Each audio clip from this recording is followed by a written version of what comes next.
En las páginas iniciales del libro de Éxodo se entreteje una de las narrativas más profundas y conmovedoras de toda la Escritura. Es una historia de opresión, clamor, memoria divina y redención que no solo habla del pasado del pueblo de Israel, sino que sigue resonando con poder espiritual en la experiencia humana contemporánea, como leemos en Éxodo 2:23-25. Aconteció que con el correr del tiempo murió el rey de Egipto, y los hijos de Israel gemían a causa de la servidumbre, y clamaron.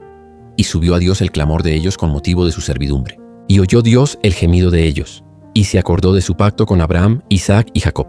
Y miró Dios a los hijos de Israel y los reconoció Dios. Este pasaje no es una simple introducción histórica, es una declaración teológica. Nos revela un Dios que escucha, que recuerda, que ve y que actúa. En un tiempo en que Israel estaba sumido en la oscuridad de la esclavitud egipcia, Dios no estaba ausente. Aunque el pueblo pensaba haber sido olvidado, la realidad era distinta. El cielo había estado atento todo el tiempo. Según el relato de Éxodo 1, un nuevo faraón ascendió al poder, uno que no conocía a José. Este cambio político fue crucial, pues marcó el inicio de una nueva era de opresión. Y dijo a su pueblo: He aquí, el pueblo de los hijos de Israel es más numeroso y más fuerte que nosotros. Ahora pues, seamos sabios para con él, para que no se multiplique. Éxodo 1, 9, 10. Este miedo infundado, basado en el crecimiento demográfico de Israel, dio lugar a una política sistemática de opresión que incluyó trabajos forzados y asesinatos de recién nacidos varones. Sin embargo, en medio de esa tiniebla social, el relato bíblico presenta una luz: el nacimiento de Moisés. Como lo vemos en Éxodo 2:2, la mujer concibió y dio a luz un hijo, y vio que era hermoso, y le tuvo escondido 3 meses. Esta acción valiente de su madre no solo desafía el decreto del faraón, sino que nos introduce al mecanismo divino de liberación. Dios comienza a actuar no con ejércitos ni con milagros espectaculares, sino con un bebé indefenso, escondido por amor y fe. Esa niñez protegida por el arroyo y por una madre que temía a Dios más que a los hombres, ver Hebreos 11:23, es un poderoso recordatorio de que la fe comienza en las decisiones cotidianas. Ellen G. White escribe: El Señor nunca desampara al alma que pone su confianza en Él. Signs of the Times, 3 de enero de 1895, página 3. Y cuánto más no aplicar esto a los padres de Moisés. Cuando la madre de Moisés no pudo ocultarlo más, lo colocó en una canasta calafateada sobre las aguas del Nilo.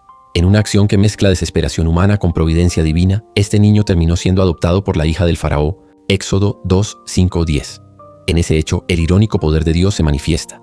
El mismo palacio que había decretado su muerte se convierte en el lugar que acoge, educa y forma al libertador de Israel. Moisés creció entre los egipcios, instruido en toda su sabiduría, como dice Hechos 7:22, y fue enseñado Moisés en toda la sabiduría de los egipcios, y era poderoso en sus palabras y obras. Pero a pesar de sus privilegios, su corazón no olvidó su identidad, como leemos en Hebreos 11:24-25. Por la fe Moisés, hecho ya grande, rehusó llamarse hijo de la hija de Faraón, escogiendo antes ser maltratado con el pueblo de Dios, que gozar de los deleites temporales del pecado. Esta decisión de Moisés no fue superficial ni impulsiva. Fue el resultado de una profunda conciencia de justicia, identidad espiritual y convicción profética. El conflicto interior que experimentó Moisés es similar al que muchos experimentan hoy: la tensión entre la comodidad de la cultura dominante y la fidelidad a la vocación divina. Moisés eligió sufrir con su pueblo, y esa decisión fue el principio de una vida de renuncia, sacrificio y servicio. Sin embargo, la historia de Moisés no fue lineal ni gloriosa desde el principio. Cuando intentó intervenir en defensa de un hebreo y mató a un egipcio, Éxodo 2:11-12, fue rechazado por su propio pueblo y tuvo que huir al desierto de Madián. Allí, en la soledad y el anonimato, Dios continuó su formación. Ellen G. White lo expresa así: por someterse a la disciplina divina, Moisés llegó a ser un canal santificado a través del cual el Señor podía obrar. Fundamentals of Christian Education, página 344. El desierto no fue un castigo, sino una escuela. Por 40 años Moisés aprendió a pastorear, a esperar, a callar. Y cuando ya había perdido la confianza en su propia fuerza, Dios lo llamó. Como leemos en Éxodo 3, desde una zarza que ardía y no se consumía, Dios le dijo: He visto la aflicción de mi pueblo que está en Egipto, y he oído su clamor a causa de sus exactores. Pues he conocido sus angustias, y he descendido para librarlos. Éxodo 3:7-8. El lenguaje divino es conmovedor. Dios ve, oye, conoce, desciende. Esta teología de la compasión encarnada es el preludio de la máxima manifestación de la redención en Jesucristo. Al igual que Moisés fue enviado a liberar, Jesús vendría para liberar no solo de Egipto, sino del pecado. Aún así, Moisés se sintió indigno. ¿Quién soy yo para que vaya a Faraón y saque de Egipto a los hijos de Israel?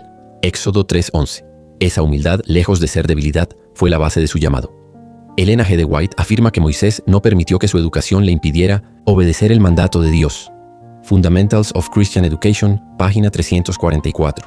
La verdadera formación espiritual no está en la autosuficiencia, sino en la dependencia. En la experiencia de Moisés, vemos que Dios no elige a los más aptos según criterios humanos, sino a aquellos que se dejan moldear. Su historia nos recuerda que nuestras crisis, fracasos y desiertos pueden ser parte del proceso divino para prepararnos a cumplir un llamado mayor. Como escribe Elena G. de White, cuando toda otra confianza falla, se verá quienes confían verdaderamente en Jehová. Los Hechos de los Apóstoles, página 431. Hoy también muchas personas viven en sus propios egipcios, la esclavitud de la adicción, la injusticia, la pobreza, la desesperanza. Y como en tiempos de Moisés, el clamor de los oprimidos llega al cielo. El mensaje del Éxodo sigue siendo vigente. Dios escucha, recuerda su pacto y actúa. Para el lector que sufre, esta historia es esperanza. Para el lector que espera, es una promesa. Para el que ha fracasado, es una nueva oportunidad. Y para el que duda de su llamado, es una voz que dice, ve, porque yo estaré contigo. Éxodo 3:12. Este es el comienzo del Éxodo, pero también puede ser el comienzo de nuestro propio camino hacia la libertad. Dios no ha cambiado. Todavía ve, escucha y redime. El libro de Éxodo, llamado en hebreo Shemot, que significa nombres, comienza con un eco de esperanza que desafía la oscuridad de la esclavitud. Y estos son los nombres de los hijos de Israel que entraron en Egipto con Jacob. Cada uno entró con su familia. Éxodo 1:1. Este inicio no es trivial. Los nombres representan identidad, pertenencia, historia. No eran simplemente cifras en los registros de Egipto, sino personas amadas por Dios, herederas de un pacto eterno. Como señala el texto, aún en la esclavitud la bendición de Dios no cesaba. Y los hijos de Israel fructificaron y se multiplicaron, y fueron aumentados y fortalecidos en extremo, y se llenó de ellos la tierra. Éxodo 1:7. Esta descripción es más que un dato poblacional. Es el cumplimiento silencioso pero firme de la promesa hecha siglos antes a Abraham. Como se lee en Génesis 15:5, Dios dijo, mira ahora los cielos y cuenta las estrellas si las puedes contar. Así será tu descendencia. Este crecimiento en tierra ajena revela que ni las cadenas ni los decretos humanos pueden detener la fidelidad divina. Según Éxodo 1:5, 70 descendientes de Jacob entraron a Egipto, pero en el capítulo 12:37 vemos que ya eran unos 600. 1000 hombres, sin contar mujeres y niños. Este crecimiento exponencial generó temor en el corazón del nuevo faraón. Se levantó sobre Egipto un nuevo rey que no conocía a José. Éxodo 1:8. Este desconocimiento no era ignorancia inocente, sino una decisión política de borrar la memoria de un benefactor hebreo. En vez de gratitud se cultivó el miedo. He aquí, el pueblo de los hijos de Israel es mayor y más fuerte que nosotros. Éxodo 1:9. El temor del faraón se tradujo en opresión. Entonces pusieron sobre ellos comisarios de tributos que los posesientos molestasen con sus cargas. Éxodo 1:11. Las ciudades de Pitón y Ramesés, levantadas por esclavos hebreos, eran testigos silenciosos de esta injusticia. Sin embargo, el versículo 12 contiene una paradoja divina. Pero cuanto más los oprimían, tanto más se multiplicaban y crecían. Esta dinámica revela que el sufrimiento, lejos de extinguir el propósito de Dios, puede intensificar su cumplimiento. En palabras de Elena G. de White, a través del sufrimiento Dios preparaba a su pueblo para hacer luz en las tinieblas. Testimonios para la Iglesia, Bolis 6, página 12. El faraón, frustrado por la ineficacia de su estrategia de opresión, pasó a la brutalidad genocida. Ordenó a las parteras hebreas, entre ellas Sifra y Fúa, que mataran a todo varón hebreo que naciera. Éxodo 1:15-16. Sin Inopsis, embargo, las parteras temieron a Dios y no hicieron como les mandó el rey de Egipto. Éxodo 1:17. Este acto de desobediencia civil se fundamentaba no en rebeldía personal, sino en obediencia espiritual. El temor de Dios superó el miedo a la muerte. Al ver que su mandato fue desobedecido, el faraón extendió el decreto a todo su pueblo.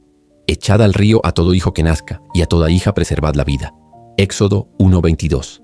Este acto desesperado de violencia no es solo historia antigua. Refleja cómo los sistemas de poder, cuando sienten amenazada su estabilidad, recurren al exterminio. Sin embargo, como escribe Elena G. de White en Patriarcas y Profetas, página 240, el ataúd de José, un recordatorio de sus últimas palabras, testificaba a Israel que eran peregrinos en Egipto y que su esperanza debía estar fija en la tierra de la promesa. Esta narrativa nos muestra que el poder opresor puede endurecer su mano, pero nunca podrá borrar la memoria de las promesas divinas. La esclavitud, por cruel que sea, no define el destino del pueblo de Dios. En medio de la desesperanza, Dios estaba preparando una respuesta. Y esa respuesta vendría no con espadas ni ejércitos, sino con el llanto de un niño que nacería pronto. Dios siempre comienza sus obras más grandes en los escenarios más improbables. Esta historia no es solo un testimonio del pasado, es una guía espiritual para nuestro presente. En nuestros propios Egiptos, ya sean emocionales, espirituales o sociales, el clamor de fe puede ascender hasta el cielo, como lo expresa Éxodo 2:24-25. Y oyó Dios el gemido de ellos, y Misint se acordó de su pacto con Abraham, Isaac y Jacob. Y miró Dios a los hijos de Israel y los reconoció Dios. Él sigue reconociéndonos hoy. Cuando Jacob descendió a Egipto junto a toda su familia, La tierra que los acogía no era un lugar de esclavitud, sino una bendición de Dios que se manifestaba a través de la figura de José. Como leemos en Génesis 46, la familia de Israel, impulsada por el hambre y la providencia divina, halló refugio en Egipto bajo la protección del hijo que un día creyeron muerto. José, vendido por sus hermanos por 20 piezas de plata, Génesis 37:28, fue sostenido por la mano del Altísimo en medio de la adversidad, como relata el texto. Mas Jehová estaba con José, y fue varón próspero. Génesis 39:2 RVR 2000. Ascenso de José a la segunda posición más alta del reino fue resultado no de azar, sino de fidelidad divina. Y dijo Faraón a José: He aquí yo te he puesto sobre toda la tierra de Egipto. Génesis 41:41. Esta exaltación dio paso a un periodo de favor para los hebreos. No obstante, el tiempo transforma los rostros y borra las memorias. Como lo vemos en Éxodo 1:8, se levantó sobre Egipto un nuevo rey que no conocía a José.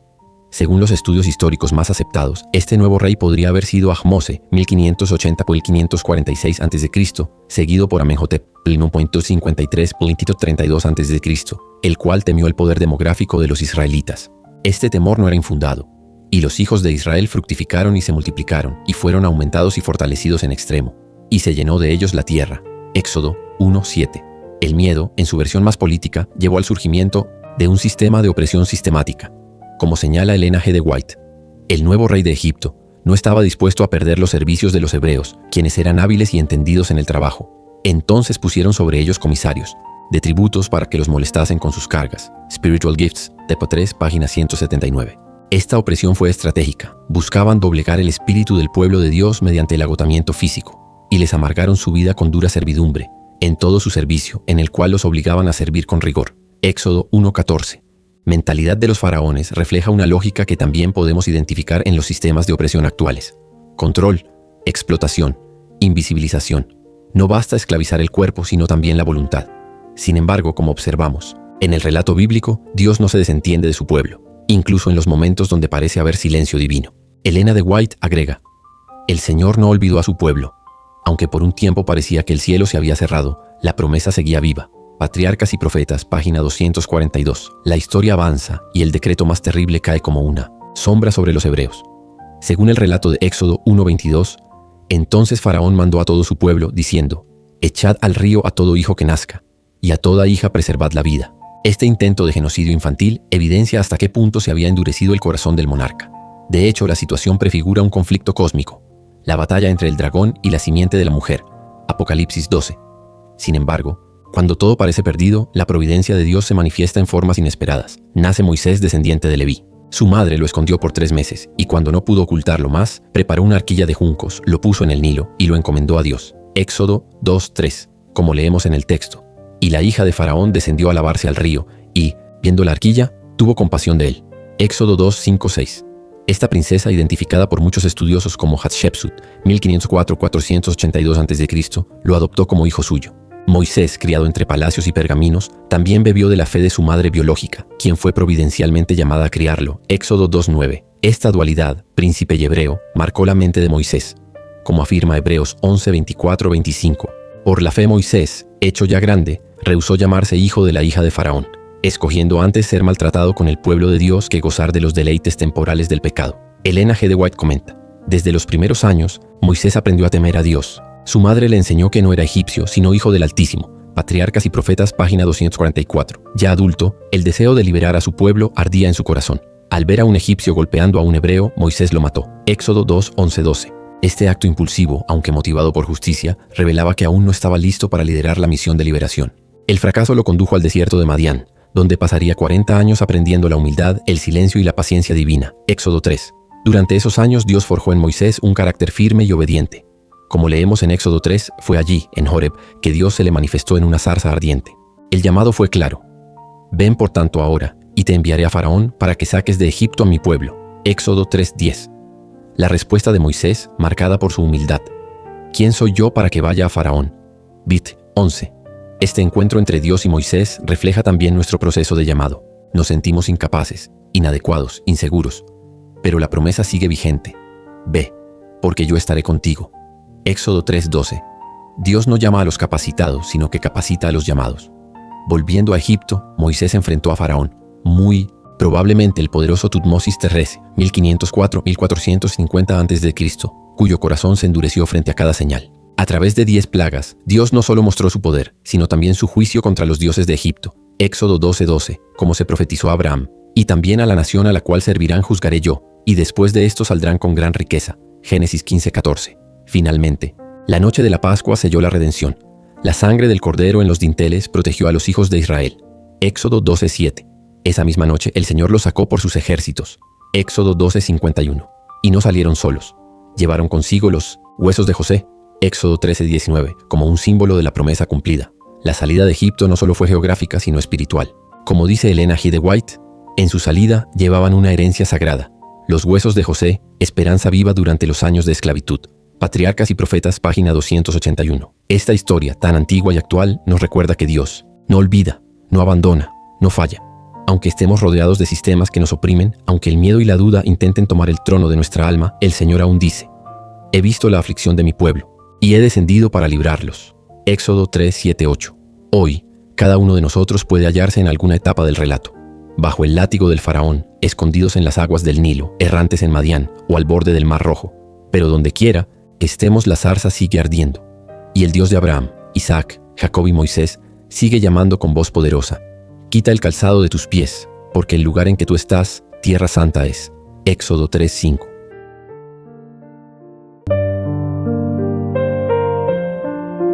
En el amanecer de un nuevo capítulo en la historia del pueblo de Dios, el libro de Éxodo abre su relato con una tensión que se cierne como sombra sobre una nación esclavizada.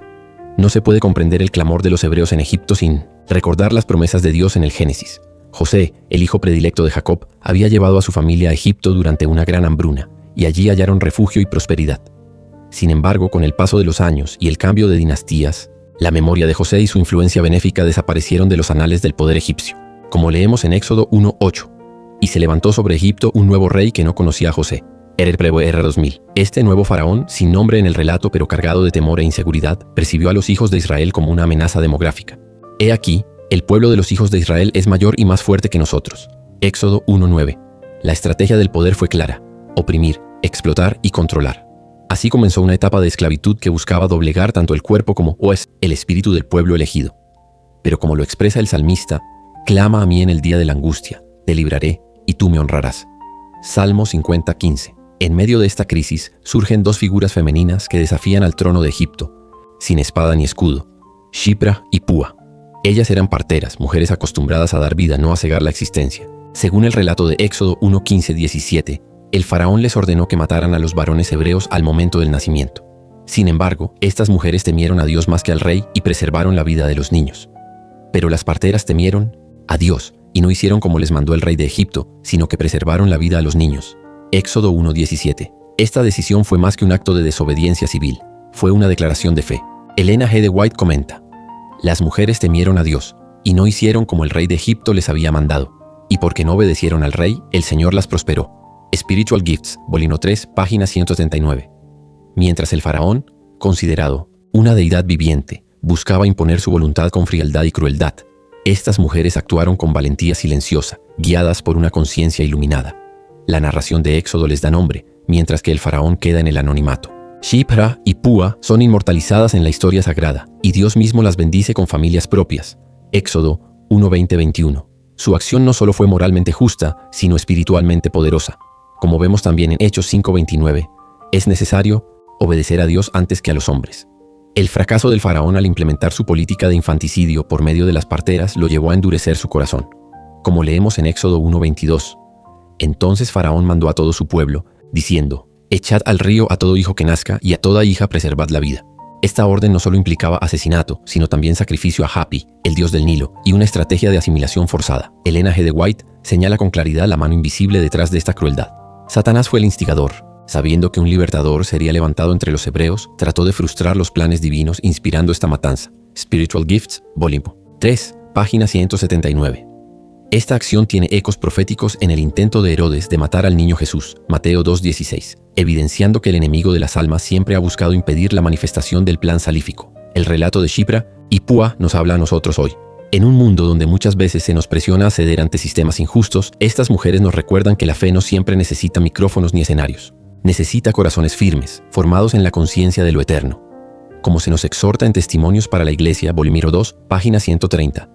Cada acto de nuestras vidas afecta a otros para bien o para mal. Nuestra influencia es sentida, actuada y reproducida. Vivimos en una cultura de masas donde las decisiones individuales parecen perderse en el ruido. Pero estas mujeres hebreas nos enseñan que cada acción, por pequeña que sea, puede impactar generaciones. El valor de sus convicciones preservó la vida de niños que llegarían a ser padres de una nación libre. Su temor a Dios superó el temor al hombre. Y en esto está el secreto de la verdadera libertad. ¿Cuántas veces hoy enfrentamos órdenes contrarias a la ley de Dios disfrazadas de autoridad legal o presión social? Desde ambientes laborales hasta redes sociales, la cultura muchas veces impulsa ideologías o prácticas que atentan contra los principios del cielo. Pero como Shifra y Púa, somos llamados a temer a Dios más que a los hombres.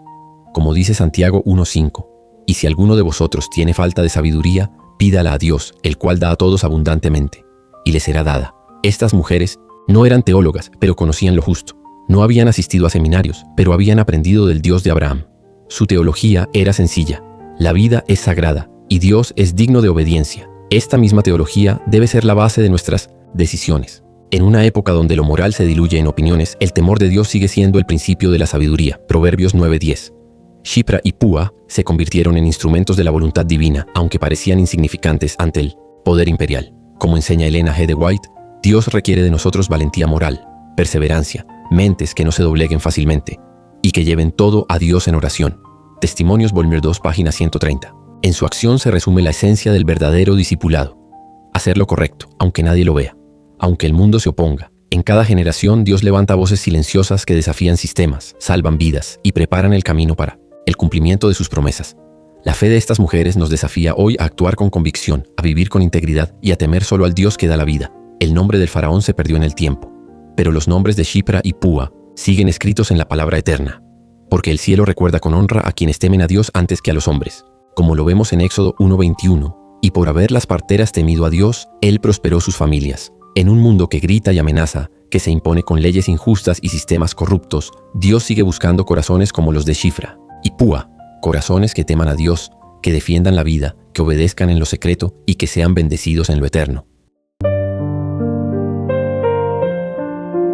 En un momento sombrío de la historia del pueblo de Israel, en medio del auge de la opresión egipcia, nace un niño cuyo destino sería el de cambiar el rumbo de una nación entera. Su historia no comienza con grandeza, sino con amenaza de muerte. Como lo leemos en Éxodo 1:22, entonces Faraón mandó a todo su pueblo diciendo: «Echad al río a todo hijo que nazca y a toda hija preservad la vida». En este decreto despiadado se vislumbra el temor del poder humano ante el cumplimiento del plan divino. Sin embargo, ni la autoridad de Egipto pudo frenar la providencia de Dios. Nacido de Amram y Jocabed, ambos de la tribu de Leví, Moisés es descrito como un niño hermoso, o en hebreo, Top, Éxodo 12:2, un término que no solo expresa belleza externa, sino bondad esencial, como la que Dios declaró en la creación, y vio Dios que era bueno. Génesis 1:4. El niño fue una bendición de esperanza para los padres creyentes. White, Patriarcas y Profetas, página 242. En este acto de fe, Jocabed escondió al niño por 3 meses. La historia la encontramos relatada así: y no pudiendo ocultarle, más tiempo tomó una arquilla de juncos y la calafateó con asfalto y brea, y colocó en ella al niño, y lo puso en un carrizal a la orilla del río. Éxodo 2:3. Este acto no fue solo una estrategia humana, sino una entrega en oración a la voluntad de Dios. Como señala Elena G. de White, la madre había confiado su pequeño a la protección divina y los ángeles estaban vigilando su destino. Patriarcas y Profetas, página 243. La hija del faraón, identificada por muchos estudiosos como Hatshepsut, fue movida por la compasión al ver al niño llorar. Como leemos en Éxodo 2:6, y cuando lo abrió vio al niño, y he aquí que el niño lloraba, y teniendo compasión de él dijo: «De los niños de los hebreos es este». Este gesto de ternura fue el punto de partida de una obra mayor. La princesa egipcia decidió adoptarlo, y lo llamó Moisés, porque de las aguas lo saqué. Pito 10. El mismo nombre lleva en su esencia el milagro de su salvación, ser sacado de la muerte. Miriam, la hermana de Moisés, también tuvo un papel crucial. Su vigilancia y acción valiente permitieron que Jocabed pudiera criar al niño por un tiempo. «Llamaré a una nodriza de las hebreas para que te críe este niño», dice en Éxodo 2:7, y así fue. La fe fue recompensada. Durante los primeros 12 años, Moisés creció bajo el cuidado de su madre biológica. Elena G. de White señala que ella procuró imbuirle con el temor de Dios y el amor a la verdad y la justicia. Patriarcas y Profetas, página 244. Le enseñó a orar, a adorar al único Dios verdadero, y le habló de la historia de su pueblo, del pacto con Abraham, de la fe de Isaac y la perseverancia de Jacob. Como vemos hoy, los primeros años de formación son determinantes. Lo que una madre creyente siembra con oración en el corazón de un hijo, nunca se borra. Aunque Moisés fue llevado al palacio egipcio, esos principios formaron un escudo que lo protegió contra la corrupción de la corte, la idolatría y la incredulidad. Los principios aprendidos al lado de su madre fueron un baluarte. Patriarcas y Profetas, página 244. En el palacio Moisés recibió la mejor educación egipcia. Fue preparado para ser un estadista, un guerrero y un posible sucesor del trono. Aprendió las ciencias, la historia, la administración y los misterios religiosos de Egipto. Sin embargo, este conocimiento contrastaba con lo que había aprendido en su hogar. Como bien reflexiona Elena G. de White, gran parte de esta educación egipcia resultaría finalmente inútil para lo que realmente importaba: el conocimiento de Dios y de su verdad. Patriarcas y Profetas, página 245. Hoy también nos enfrentamos a esa misma disyuntiva. Nos formamos en universidades, adquirimos títulos y méritos, pero ¿cuánto de esto tiene valor eterno? La historia de Moisés nos invita a reflexionar sobre la naturaleza de nuestra preparación. ¿Estamos siendo formados para Egipto o para Dios? Durante su juventud, Moisés desarrolló una conciencia clara de su identidad y de su misión, como se registra en Hebreos 11, 24-25. Por la fe Moisés, hecho ya grande, rehusó llamarse hijo de la hija de Faraón, escogiendo antes ser maltratado con el pueblo de Dios que gozar de los deleites temporales del pecado. La decisión de Moisés fue firme: identificarse con su pueblo, aun cuando eso significaba perder poder, privilegio y comodidad. Este acto revela la madurez espiritual que había germinado desde su infancia. Moisés no era un simple idealista. Era un hombre consciente del conflicto entre el bien y el mal, entre el reino de Dios y los reinos de este mundo. Elena G. de White afirma: Moisés estaba preparado para asumir el papel de libertador, pero no según el método de Dios. Patriarcas y Profetas, página 247. Por eso, antes de liderar, debió pasar por el desierto. Nosotros también vivimos en medio de un Egipto moderno, lleno de sistemas opresores, ideologías y entretenimientos que intentan ahogar la fe. La historia de Moisés nos recuerda que incluso en los peores escenarios, Dios levanta hombres y mujeres fieles. La oración de una madre, la vigilancia de una hermana, la compasión de una princesa, todos fueron eslabones en la cadena de la providencia divina. Como leemos en Éxodo 2, 24-25. Y oyó Dios el gemido de ellos, y se acordó de su pacto con Abraham, Isaac y Jacob. Y miró Dios a los hijos de Israel, y los reconoció Dios. Esa misma atención la tiene hoy hacia nosotros. En medio del sufrimiento, Dios recuerda sus promesas. La historia del nacimiento de Moisés no es solo el relato de un rescate milagroso. Es un testimonio de que Dios obra a través de lo pequeño, lo escondido y lo aparentemente frágil. Es una afirmación de que la fe de los padres, la obediencia en lo cotidiano y la formación espiritual tienen un eco eterno. Moisés, quien fue sacado del agua, sería también el instrumento para sacar a su pueblo de las aguas amargas de la esclavitud. La narrativa de Moisés es también la nuestra. Hemos sido llamados, preparados y protegidos por Dios con un propósito: que podamos, como Moisés, rechazar los deleites temporales del pecado y abrazar con valentía el llamado divino. Como exhorta Elena G. de White, a todo niño y joven que confía en Dios se le puede enseñar, como a Moisés, a ser fiel en medio de un mundo infiel y a permanecer firme por el bien y la verdad. La educación, página 62.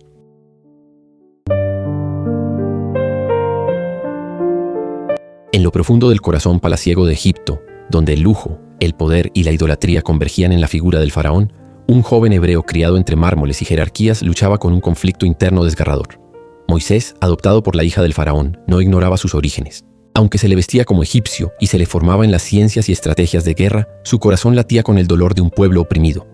Como leemos en Hebreos 11, 24-25, por la fe Moisés, hecho ya grande, rehusó llamarse hijo de la hija de faraón, escogiendo antes ser maltratado con el pueblo de Dios que gozar de los deleites temporales del pecado. En el relato de Éxodo 2, 11, 25, vemos el momento crucial que desencadenaría un giro irrevocable en su vida. Moisés, ya adulto, sale a ver a sus hermanos hebreos y presencia la brutalidad con la que un egipcio golpea a uno de ellos. La justicia que bulle en su pecho se desborda sin la prudencia que da la paciencia divina. Lo vemos en Éxodo 2:12. Entonces miró a todas partes y viendo que no parecía nadie, mató al egipcio y lo escondió en la arena. Este acto impulsivo, lejos de representar un acto de liderazgo justo, revela una acción carnal, una justicia humana desvinculada de la voluntad de Dios, como comenta Elena G. de White. En esto manifestó el espíritu de quien fue homicida desde el principio y demostró ser indigno de representar al Dios de misericordia, amor y ternura. Fundamentals of Christian Education, página 1342. Aquel intento fallido de liberación basada en la fuerza humana no solo costó una vida, sino también el destierro del que había sido formado para reinar. La noticia del homicidio no tardó en expandirse por las cortes de Egipto. Elena White indica que el asunto fue pronto conocido por los egipcios y grandemente exagerado llegó a los oídos del faraón. Se representó como si Moisés pretendiera liderar una rebelión contra Egipto. Patriarcas y Profetas, página 247. Ante esta sóspata percepción de amenaza, el rey ordenó su muerte. Pero Moisés, al darse cuenta de su peligro, huyó hacia la tierra de Madián. Lo vemos en Éxodo 2:15. Oyendo Faraón acerca de este hecho, procuró matar a Moisés. Pero Moisés huyó de delante de Faraón y habitó en la tierra de Madián, y se sentó junto a un pozo. Aquel pozo marcó simbólicamente el vacío que comenzaba en su alma, la caída de todos los planes humanos. Moisés se sentó junto a un pozo, como alguien que había perdido todo, sin saber que allí comenzaba su verdadera preparación. Fue en ese destierro, lejos de la gloria de Egipto, donde Dios comenzó a formar el verdadero líder. Como pastores, Moisés debía aprender a cuidar, no a comandar. Debía aprender a esperar, no a imponer. Elena G. de White describe este proceso con claridad. Fue en el apacible retiro del desierto, donde aprendió a cuidar de los enfermos, a buscar pacientemente, a los descarriados, a soportar con ternura a los rebeldes. Fue en esa escuela donde su carácter se unió al del Pastor Supremo. Fundamentals of Christian Education, página 343. Durante 40 años en Madián, Moisés no oyó más las fanfarrias del palacio ni las loas de los cortesanos. Oía, en Mini Notice HN, cambio, el balido de las ovejas, el susurro del viento en el desierto y sobre todo la voz de Dios en su conciencia. Aprendió a orar, a reflexionar, a mirar más allá de sus impulsos. Aprendió la fe que espera, no la que actúa con premura. Elena White reafirma: por una fe sencilla, Moisés pudo atravesar dificultades, superar obstáculos que parecían insalvables. Dios pudo manifestar su poder porque Moisés confiaba plenamente en él. Fundamentals of Christian Education, página 344. Esta etapa de formación demuestra cómo Dios puede redimir incluso nuestros errores más graves. No fue su voluntad que Moisés matara al egipcio, pero Dios no desechó a su siervo por esa falta. Más bien transformó ese fracaso en un nuevo comienzo. Como dice Romanos 8:28, y sabemos que a los que aman a Dios, todas las cosas les ayudan a bien. Esta verdad nos interpela hoy. ¿Cuántas veces actuamos por impulso creyendo que nuestra causa es justa, pero olvidando consultar a Dios? ¿Cuántas veces pensamos que por nuestros errores hemos quedado descartados? La historia de Moisés nos recuerda que los errores humanos pueden ser usados por Dios como instrumentos de formación. No hay fracaso más profundo que su gracia no pueda transformar en victoria. Lo que para Moisés fue huida, para Dios fue preparación. Lo que para Egipto fue traición, para el cielo fue designio divino. Como leemos en Deuteronomio 34:7. Era Moisés de edad de 120 años cuando murió. Sus ojos nunca se oscurecieron ni perdió su vigor. Una vida dividida en 3 grandes etapas: 40 años de formación humana, 40 de desaprendizaje y formación espiritual, y 40 de liderazgo divino, reflejo de una pedagogía celestial que sigue vigente. Moisés, el que alguna vez quiso liberar con su mano, terminó por liberar a Israel con el poder de Dios. El que se había sentido desechado fue llamado a hablar con Dios cara a cara, y el que huyó con vergüenza regresó con autoridad divina.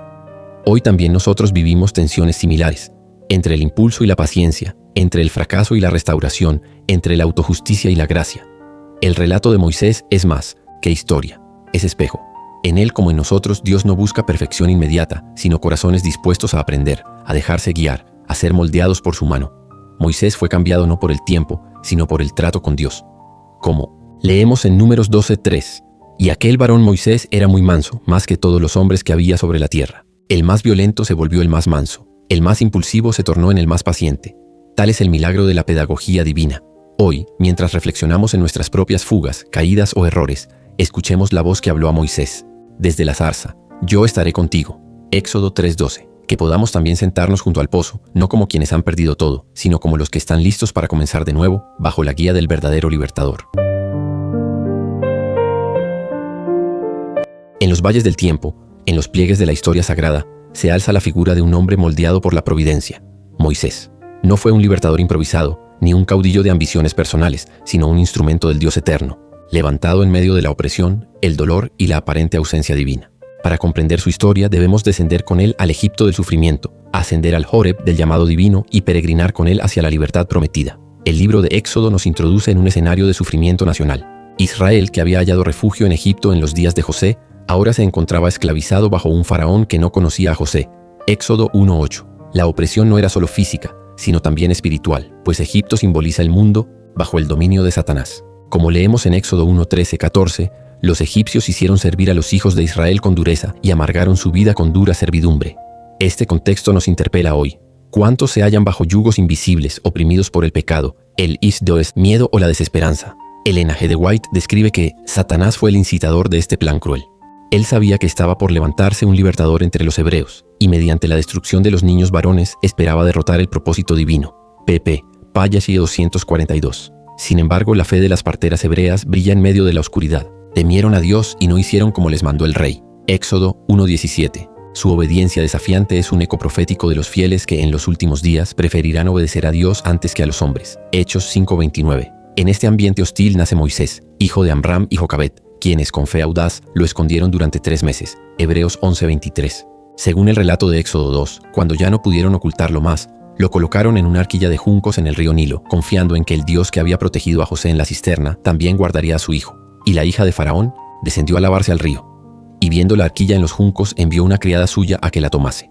Éxodo 2:5. Este gesto aparentemente casual desencadenó el cumplimiento de un plan divino. Elena G. de White comenta: Dios dirigió los eventos para colocar a Moisés donde pudiera recibir la más alta educación del imperio, y luego usar esa preparación para libertar a su pueblo. Educado en la sabiduría egipcia, Moisés creció en la dualidad de su identidad, hebreo por nacimiento, egipcio por crianza. Sabía que no pertenecía del todo al palacio. Por la fe Moisés, hecho ya grande, rehusó llamarse hijo de la hija de Faraón. Hebreos 11:24. La tensión llegó a un clímax cuando, al ver a un egipcio golpeando a un hebreo, lo mató. Éxodo 2:11-12. Esta acción, aunque movida por un sentido de justicia, fue precipitada. Muchos se preguntan, ¿era necesario este error para que Moisés fuera usado por Dios? ¿Y si no lo hubiese cometido? La respuesta no está en justificar el pecado, sino en contemplar la gracia que redime, incluso nuestros fracasos. Elena G. de White afirma que Moisés había sido demasiado apresurado. Pensó que con su Moisés huye a Madián y se sienta junto a un pozo. Éxodo 2:15. Allí comienza el verdadero proceso formativo. Lejos del bullicio del palacio y del poder terrenal, se convierte en pastor. Allí, en el desierto, Moisés aprendió lo que no podía haber aprendido en la corte real: la humildad, la paciencia, la dependencia de Dios. Este tiempo de aparente anonimato fue en realidad un espacio de preparación. El desierto no fue el fin, sino el umbral de un nuevo comienzo. Así también nosotros, cuando creemos que todo se ha perdido, estamos a punto de ser llamados a una obra más elevada. En Éxodo 3 leemos que Moisés apacentaba las ovejas de su suegro cuando vio una zarza que ardía sin consumirse. Al acercarse, escuchó la voz que cambió su destino. Moisés, Moisés, quita tu calzado de tus pies, porque el lugar en que tú estás, tierra santa es. Éxodo 3:4-5. Dios se revela como el yo soy el que soy. Éxodo 3:14. Una declaración de eternidad y presencia viva. Moisés, sin embargo, reacciona con temor e inseguridad. ¿Quién soy yo para que vaya a Faraón? Éxodo 3:11. A lo que Dios responde con ternura y poder: Ve, porque yo estaré contigo. Éxodo 3:12. Elena G. de White enfatiza: Dios no busca instrumentos poderosos por sí mismos, sino corazones dispuestos a depender de Él. Moisés había sido quebrantado para ser fortalecido. Así también hoy, Dios nos llama desde nuestras zarzas ardiendo, situaciones donde sentimos el fuego del llamado, pero sin consumirnos por nuestra fragilidad. El enemigo aún trama destrucción como lo hizo con los niños hebreos. Pero como lo vemos en Éxodo 1 y 2, Dios interviene en la historia por medio de instrumentos fieles. Y sabemos que a los que aman a Dios todas las cosas les ayudan a bien. Romanos 8:28. Vivimos también en tierra enemiga, dominada por el príncipe de este mundo. Juan 14:30. Pero Cristo ya lo venció en la cruz. Hebreos 2:14. Como escribe Pablo, todo lo puedo en Cristo que me fortalece. Filipenses 4:13. Esa es la gracia que permite a cualquier Moisés moderno levantarse del fracaso y caminar hacia su propósito divino. En los momentos de exilio personal, cuando nos sentimos lejos del propósito y cargando los errores del pasado, escuchémoslas. Voz que habló a Moisés, yo estaré contigo. Éxodo 3:12. Esa promesa permanece. No estamos abandonados. Como leemos en Deuteronomio 34:10, nunca más se levantó profeta en Israel como Moisés, a quien haya conocido Jehová cara a cara. Y ese rostro de Dios, revelado en zarzas, desiertos y montañas, sigue hablándonos hoy. Que podamos también sentarnos junto al pozo, no como quienes han perdido todo, sino como los que están listos para comenzar de nuevo, bajo la guía del verdadero libertador.